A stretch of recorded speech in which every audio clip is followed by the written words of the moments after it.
Okay, so here we go with The Sanctuary, Chapter 2. I woke at the outskirts of the city. An hour later, the coach reached its destination, a private station near the centre. This was designed for people who might be visiting another village across the country and who wanted to break the journey or who had business to transact here. High-fluted columns, fashionable seating, attendants with braided caps. It was a salubrious enclave of village life at the city's heart. I passed my papers through the grill to the rep on the other side, a bored woman who kept her finger in her book even as she glanced over my documents and left as quickly as possible. There had been 4 of us on the coach by the time we arrived. 2 of the others were teenagers clearly out for adventure. I wondered what they had told their mothers. The third was an older man. He had appeared respectable when I had boarded the bus, but had somewhat changed in the city's light to look distinctly raffish. I guessed he was there for exactly the same reason as the teenagers. It was only an hour's walk from the station to my home, but carrying a week's clothing and my painting roll became tiresome, and the heat of the quiet city made me sweat.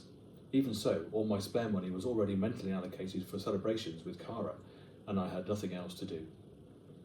As I went, I remembered my half-wakeful anxiety from the journey, and saw now that it was absurd. Cara's work routinely took her away for weeks or even months on end, as did mine. It was hardly surprising we had not managed to arrange a wedding yet. Tonight we would discuss it properly, would fix a date and build the next year around it.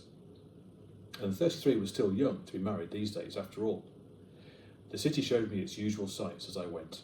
At this time of the day, in the heat of the spring afternoon, it seemed at its greatest and most stagnant, all in one. Cara and I had lived together here for a decade now, since I came back from Florence, and she from university. It was still magnificent from the right angles, but like the countryside I had just come through, no matter how splendid it might sometimes seem, there followed the constant shadow of its physical corruption. Even on special occasions when the place remembered it was meant to be one of the great cities of the earth, and temporarily made itself presentable, another current whispered beneath its surface, the knowledge that these gains would pass. It still functioned as normal from time to time, but the prospect of imminent collapse was palpable.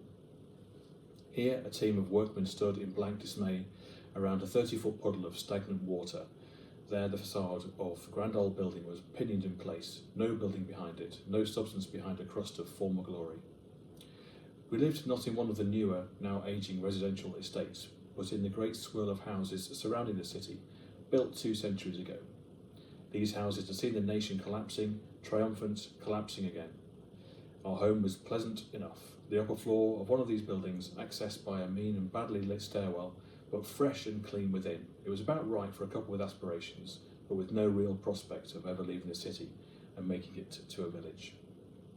The place had 2 tiny bedrooms. Cara kept her clothes on one side of the second bedroom, and I kept my paints and vases and canvases on the other. If I stood halfway across the room and faced in one particular direction, I could pretend I had a proper studio. I loved it there. I remembered being in a hurry that day. The people Cara worked for often spent their time moving from one pleasure dome to another, with her in tow. They owned yachts or aeroplanes or more houses than they knew what to do with. God alone knew how luxurious her latest billet had been. I had a powerful sense of anxiety on the days when she was returning home, because I knew that at some level she wouldn't be able to be helped comparing what we had and what she had left. I've moved sketches from the kitchen table. I emptied the bins, stinking after 5 days of spring heat. I cleaned the floors 2 different ways, even fixed a shelf. After all that, it was past 5 and I was sweating. There was just time to run to the shop on the corner and buy some ingredients for supper. Cara was never used to cooking for herself for a few days after a job ended. 6 o'clock came and went, and 7. The hours were long, and I spent them in constant restless motion. I would stand before an easel for a few minutes, improving a sketch. I arranged the books on the newly stable shelf. I looked over the ingredients and saw that they were good. I realised later, of course, that I had simply been arranging myself into a series of positions to remind her of my assets as a partner, creative provider, lover. After a while, I felt as if I was acting in a dumb show for an audience who were late to their seats on the opening night. At 8 o'clock, I remembered the postbox in the hall and hurried down to it. Inside were 4 letters, 3 typed, 1 in handwriting I knew well. I saved that to open last, because I had the feeling it would change my life somehow, and I felt certain the change it would would not be welcome. So I decided to stay living as the person I was, just for a few minutes longer. The first two were inconsequential updates on forthcoming jobs. The third informed me that my regular post, teaching on a Monday at a nearby school, could no longer be reconciled with their budget, and this would be my final term of employment there. I didn't even read it full because of my worries about the fourth letter, but even as I skimmed the ritual expressions of regret, I reflected that I now had one fewer tie to the city. The final letter was from Cara. It was even briefer than her previous one, which had barely made it over to the second side.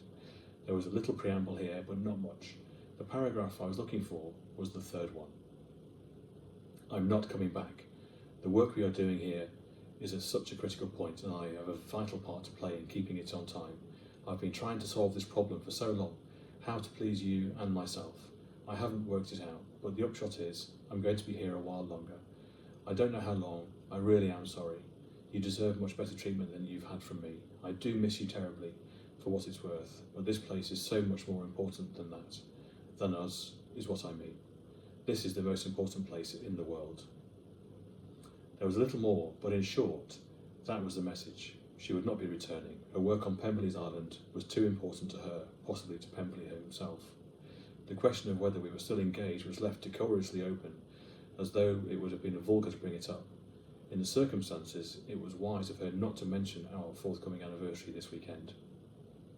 I stared at the letter for a while, then folded it and put it with her others. They told their own story, the long, rambling missives of her first weeks, enthusing about the place and her role. There, full of amusing details and indiscretions about the people, had slowly shrunk, had grown, faded and distant.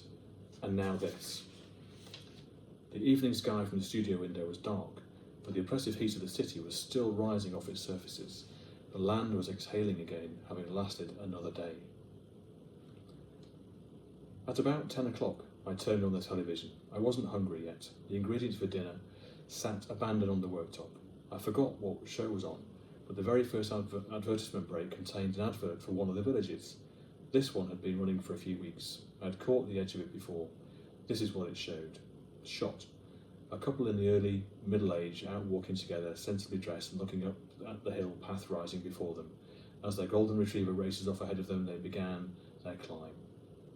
Shot. We pan across a gleaming restaurant, kitchen and fittings of shining chrome where chefs in pristine whites are preparing meals. At the dark hatch behind them, waiters and waitresses come by to collect the food, like bees to a flower. Shot. And then elderly couple sit in a wicker gazebo overlooking a beautifully tended garden. They address a small white microphone and smile at their responses they hear. There is no sign of any gardeners. Shot. Two happy parents and their son sit in the theatre, laughing in delight. A counter shot of pantomime actors on stage, looking out at the audience, laughing along too. One of the actors grins, happy in his work. Shot. A small classroom of well-dressed children, boys and girls being shown a magic lantern. We recognise the boy from the theatre and we see his eyes, the same joy we saw before. Shot. A friendly security officer at the gates welcomes a team of workers, carefully examining their paperwork before letting them in. The shot dissolves into another, the same officer shaking his head at someone else who wants access, sending them away, keeping the place safe. Shot.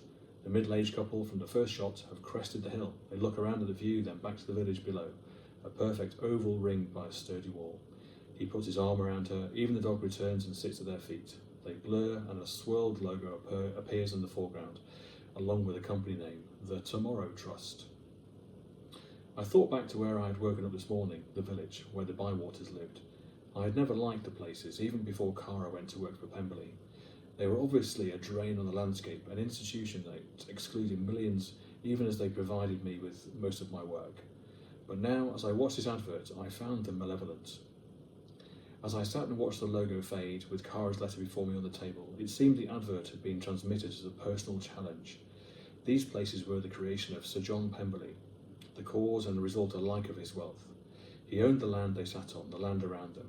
Now that Cara had decided to stay with him, perhaps permanently, on his island, the ultimate village, he was reminding me via this advert of the power he held in this country and over me. This seems absurd with hindsight. All I can tell you is how I felt just then. That was the moment the idea first occurred to me. There was little keeping me in the city. I had made sure I had several days clear of work, so Cara and I could grow close again after her return. There was at least a month's money in my account, and I loved her. I turned the television off, went into the studio room and sat in the low chair, looking at the work of my life so far, the city's distant clangor occasionally breaking the silence. It seemed to me I was looking at it from a great distance, even in a room just a few metres across, but the idea stuck in my mind, overwhelming and obvious. I would go there, to the island, and I would save her from Pemberley. I would bring her home. And that's the end of chapter 2. We'll move on to chapter 3 soon. Come and join me. How are you enjoying the book so far? It's got me gripped.